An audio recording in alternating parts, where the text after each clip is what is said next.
आज जानेंगे महान सनातनी सतवाहन सम्राट गौतमीपुत्र सतकर्णी के इतिहास एवं जीवन से जुड़े महत्वपूर्ण पहलुओं को। मौर्य वंश के घटते वर्चस्व के दौर में भारत में कई क्षेत्रीय वंशों का उदय हो रहा था।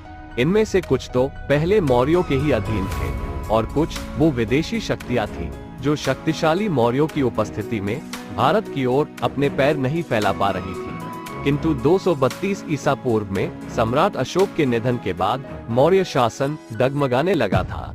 दूसरी शताब्दी ईसा पूर्व के आरंभ में पुष्यमित्र शुंग ने अंतिम मौर्य शासक बृहद्रथ का वध कर संपूर्ण उत्तर भारत में शुंग वंश की स्थापना कर दी। पूर्व के तटवर्ती क्षेत्रों में महामेघवाहन वंश का उदय हुआ।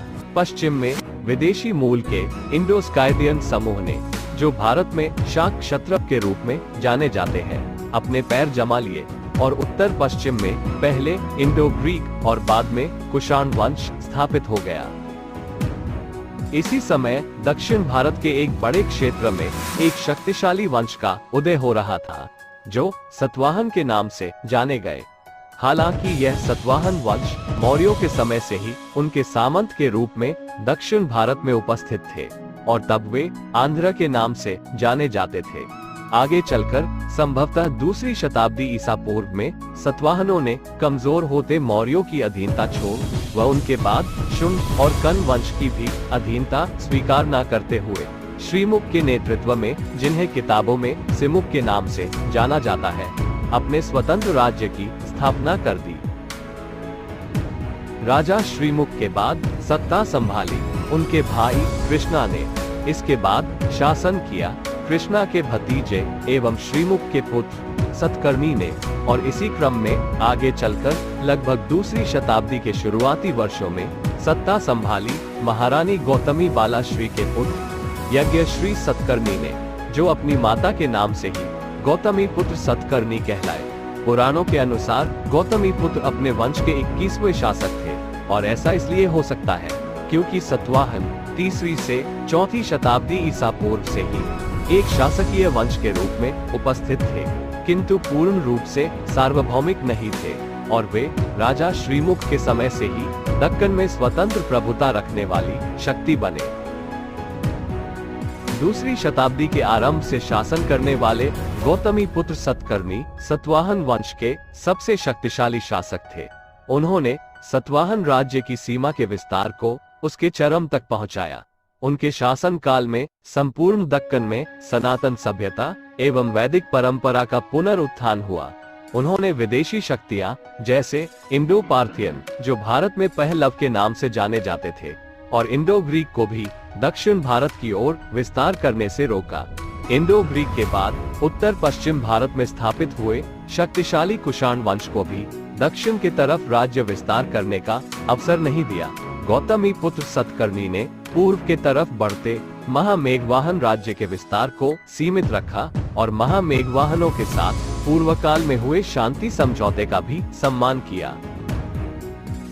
किंतु सतवाहनों की सबसे महत्वपूर्ण चुनौती थी शाक क्षत्रपों के विरुद्ध। गौतमीपुत्र सतकर्णी के शासन में आने से पहले पश्चिम के शकों ने सतवाहनों के कई क्षेत्र पर आक्रमण कर वहां शाक राज्य स्थापित कर लिया था। नासिक से शासन करने वाले ये शाक क्षत्रप अपने क्रूर व आतताई शासन के लिए जाने जाते थे। दक्कन के उत्तरी पश्चिम भाग में शकों के बढ़ते वर्चस्व ने सतवाहन वंश की शक्ति को बहुत क्षति पहुंचाई थी और इसी महान चुनौती को परास्त करने का संकल्प किया था।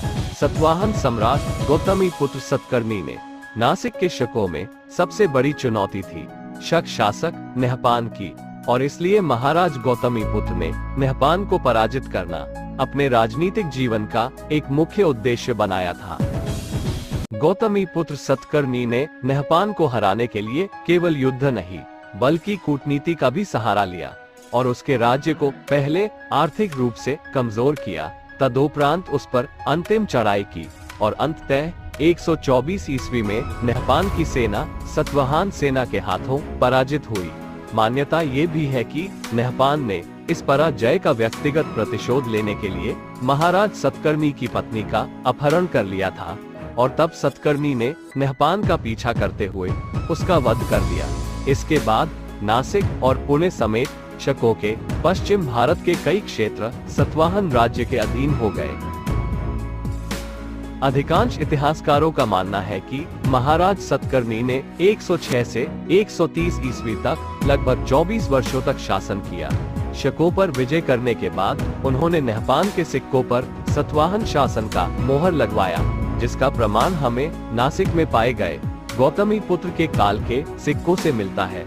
सम्राट सतकर्णी के शासन की जानकारी नासिक के शिलालेख से भी मिलती है, जो संभवतः उनकी माता गौतमी बालाश्री ने लिखवाए थे। दक्कन में अपने राज्य विस्तार को पूर्व, पश्चिम और दक्षिण के तट तक पहुंचाने के कारण महाराज सतकर्णी को त्रिसमुद्र तोयपित वाहन की उपाधि भी मिली, जिसका अर्थ है 3 समुद्रों पर अर्थात बंगाल की खाड़ी, अरब सागर और हिंद महासागर पर अपना आधिपत्य रखने वाले दक्षिण के सबसे शक्तिशाली शासक होने के कारण उन्हें दक्षिणापतपति की भी उपाधि दी गई। सतवाहनों ने मौर्यों के सामंत और बाद में एक स्वतंत्र सत्ता के रूप में घटते बढ़ते वर्चस्व के साथ दक्षिण भारत में लगभग 400 से 450 वर्षों तक शासन किया और अपने सबसे शक्तिशाली शासक गौतमी पुत्र के समय में उन्होंने संपूर्ण दक्षिण भारत में सनातन सभ्यता एवं वैदिक ज्ञान का प्रचार प्रसार किया।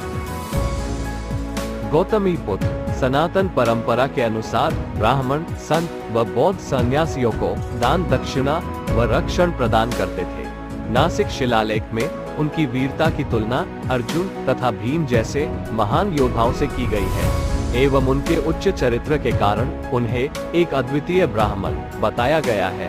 गौतमी पुत्र एक अति कुशल शासक थे और वे शास्त्र संगत शासन किया करते थे। सतवाहनों के राज्य में महिलाओं की सामाजिक प्रतिष्ठा उच्च स्तर की थी और उनकी शासन तथा प्रशासन में भी महत्वपूर्ण भूमिका हुआ करती थी। इसका प्रमाण हमें सतवाहन काल के सिक्कों पर छपे पुरुष एवं महिला दोनों की आकृतियों से मिलता है। कई सतवाहन शासकों के नाम अपनी माता के नाम से जुड़े हुआ करते थे और इसका सबसे प्रमुख उदाहरण हमें स्वयं गौतमी पुत्र सतकर्णी के रूप में मिलता है।